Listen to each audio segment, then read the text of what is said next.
Hi guys, today we're going to talk about how to love yourself, how to find the love of your life, which is innately yourself. So if you're ready to listen to this, it's the second part to the video that I made previously. So stay tuned and let's get straight into it. So if this is your first time here, hello, my name is Aaliyah. I talk about all things manifestation, mindset, self-development, all of that good stuff. So if you like that type of video, you're more than welcome to be here. Grab a drink, chill out, let's talk. And I'm going to teach you in this video, and I intend that this video is going to help you to love yourself. And as a result, find the most perfect partner of your literal dreams. Okay? So let's get into it. So my previous video was about why you need to love yourself. The why behind why you're doing the things that you're doing, right? The why behind this video, essentially. So this video is going to be about how. How do you love yourself? And how to love yourself is very individualized. Understand that. It's different from you than it is to me. And it will always be different because the way that you're going to pour into yourself is going to be completely different to the way that I pour into myself. So I'm going to give you some backstory in terms of who I am and the type of person I am, okay? Ever since I was a kid, I was bullied a lot, okay? And this is no sob story. Like, I was just someone that got bullied, okay? Like, whether it was just because of my looks, the way I was, my height, certain things in my life, I was just bullied for. So as a result, my self-esteem went really, really low. The way I looked at myself went really, really low. And as a result, I would look constantly outside of myself for validation, whether that was academically, through friends, through situations, through experiences. I would always find the need to find some type of validation outside of myself to make myself feel better. And it reached a point where I was just burnt out. It was like no matter what or no matter how much in my life could come to me, it could be the biggest surprise, biggest success, biggest wealth, I would still not be happy. I would still not be fulfilled because I realized there was holes in my cup. There was holes in what I was filling. And what was filling it was a cup that was empty. And an empty cup with holes is never going to fill up. And it was as simple as that. So I realized at the age of like 19, that I was like, you know what, I'm going to start bettering myself and pouring into myself and loving myself. And I started to love myself through telling myself that I love myself.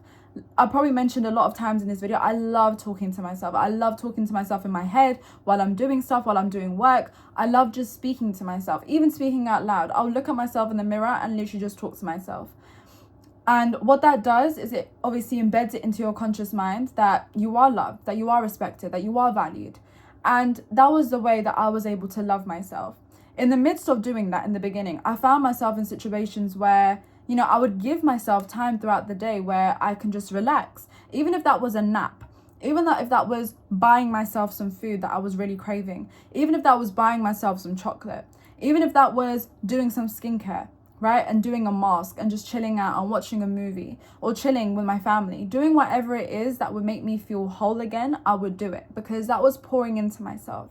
And I realized that in that time, I would end up negating the things in my life that weren't really as important, whether that was friends that I didn't really care about or situations or work that I didn't care about.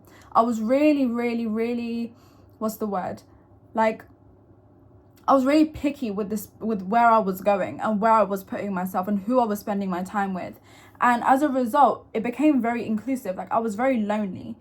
I didn't feel lonely, but it was very lonely. Like, you don't have many friends. You don't have many things to be doing in life. And as a result, you end up just being alone.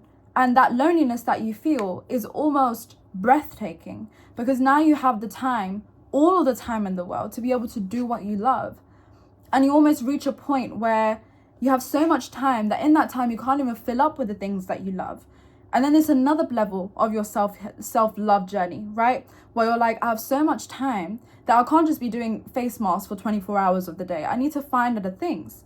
So that's when I kind of developed hobbies. I would paint, I would sew, I would do henna, I would draw sometimes, I would write, I would do random things, right? I would even go for walks. I would just read books. I would do things that I remember I used to like doing and just try them again. So that put me back into a state of loving myself again and pouring back into myself. Until now, where I'm in a later stage of my self-love journey where I do a lot of things. I'm back into loving myself and I just upkeep the work that I've done previously. So that's kind of my story and as to how I've been loving myself. But like I said, this can be very different to everyone and anyone, okay? When you love yourself and you love yourself deeply, you find yourself in situations where everything else mirrors that and it mimics that and it becomes that and it attracts itself to you being that. So how do you love yourself? Like I said, it can be physical, it can be mental, it can be spiritual. I chose the spiritual route first. The spiritual route in terms of what was I doing to spiritually enhance myself? So that was when I leaned into the law of assumption and the law of attraction. I was learning about affirming. I would look myself in the mirror in my eyes and tell myself certain statements. I am beautiful. I am loved. I am respected. I am cared for. I deserve things. I deserve good things. I am successful, right? And I would tell myself consistently these things at least for 10 minutes every single day. And if not, 3 times every single day for 10 minutes. And I would do that religiously and I still do it now, really and truly. Maybe not as much sometimes, but I still do it now. And then I kind of lent into the actionable things, which was the physical things, right? Where I would do my hobbies. I would pull out a piece of paper and I would draw. I would pull up a canvas and my paints and I would paint. I would make some flowers, right? And I would sit here watching a show, making flowers. I would invest my time into that. And as a result, I found myself in situations where I found other people that enjoyed doing those things as well. And I expanded my mind and I enjoyed it so deeply. People find themselves in situations where they will go to the gym. They will love themselves going to the gym. They will eat good. They would cook. They would do things that make them feel like a kid again. That's the biggest thing. How do you know you're loving yourself? It's like you feel a kid again. It's like you feel like a kid again. It's as simple as that. You feel as though you are a child in a playground with toys and sweets everywhere, like you're in Charlie's Chocolate Factory, right? And you're running through this place and you can do whatever your heart desires. That's how it feels when you love yourself, because you put time aside to love yourself. And loving yourself does not just come with doing things. That's just one part of it. Another part of loving yourself is like what I said, right? When you assert your energy back into yourself. When you find yourself that your friends that you're surrounded with are not at the same level as you choose to spend less and less time with them, especially if they're negative people, if they're not providing you a sense of growth in your life, if they're not helping you be better. Spend less and less time with them. If you find yourself at a job that is draining you completely, leave the job. Find another one. Do something about it, right? If you find yourself that the car you're driving isn't fulfilling you, isn't something that makes you happy every morning to go drive in, try and look for another car. The money will find its way to you. Do things that make you feel happy. Do things you want to do. Do things that make you feel like a kid, and limit the things that don't make you feel your best. Whether that's people, whether that's a relationship, whether that's work, whether that's experience, whether that's your room, whether it's the place that you live, whether it's your family, whatever it is, just limit the amount of time you spend on that. Because what that gives you is more time to be able to do the things you love. And when you do the things you love, you get yourself in a state where nothing can affect your happiness. It doesn't matter who it is, what it is. And what this does in terms of manifesting a partner into your life is when you're in that state, if person A comes into your life when you're 90% at, I live happy and I love myself. If person A comes into your life and they're not up to par, they're not up to your standards, and they come in and they disrupt your happiness, when you're at 90% happy, you're going to think, you're disrupting my happy. You don't deserve to be here. So you will let them go. And as a result, you're not going to feel any attachment to them because you're never even going to get past that stage. You're going to find yourself in situations where this person comes into your life, whether they're good or bad for you, especially when they're bad. You're not going to get attached. You're not going to love them. You're not going to give a fuck about them, literally. You're going to be sat there living your life and be like, you are fucking up my happiness. I don't want you in my life. Like, ew, right? So you're not going to feel the effects. You're not going to be hurt by the fact that this person leaves.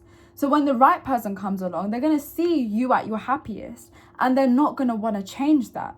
They're going to be like, oh my God, I love this woman or this man at their happiest. I'm going to find myself and find how I can fit myself into their happiness. And they're going to fit themselves into that, intertwine themselves into your happiness. And that means you can still be happy, but have this amazing relationship alongside it, because they merge well with it. And that's how you know you found the great partner. Because they don't compromise you. They don't compromise your happiness. And even when you're in a relationship, goddammit, like you're gonna find yourself where this person is gonna annoy you, okay? And that means you can still go back to your 90% of happiness where you're alone. Put on a face mask, do a hobby, go for a run, go to the gym, make a good meal, get yourself a takeaway, do whatever you need to do. But just be happy, bro. Like, do you think it's worth it being in a relationship and not being happy just because you want a fucking relationship? It's not. It's not.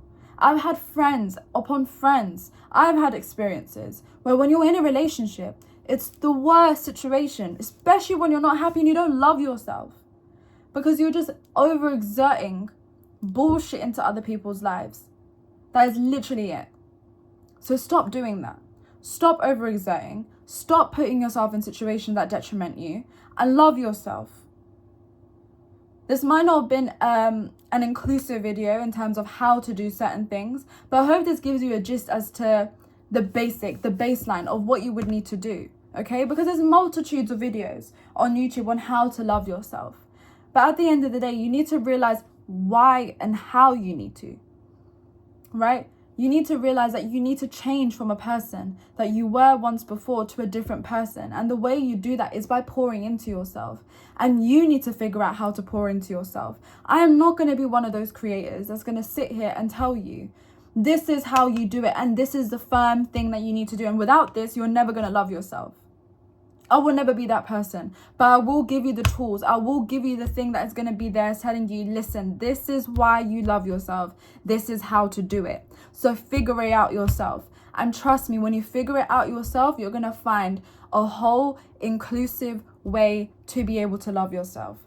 And if you're stuck right now and you're watching this video, remember one thing. Just take a step. Take one step. And I guarantee the next step is going to fall into place, and then the next step, and then the next step. But take that first step.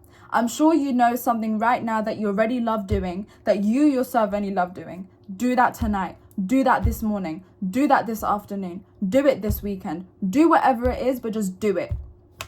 Do it.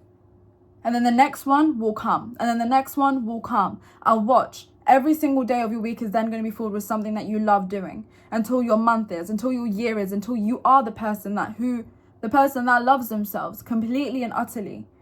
And at that point, you found the love of your life. It's you. Okay? Like, it's you. You love yourself so deeply, and you honor yourself and you respect yourself. So you found the love of your life. And at that point, a partner, well, they're just an addition to you, babe. So I hope you enjoyed today's video. I will talk to you next time.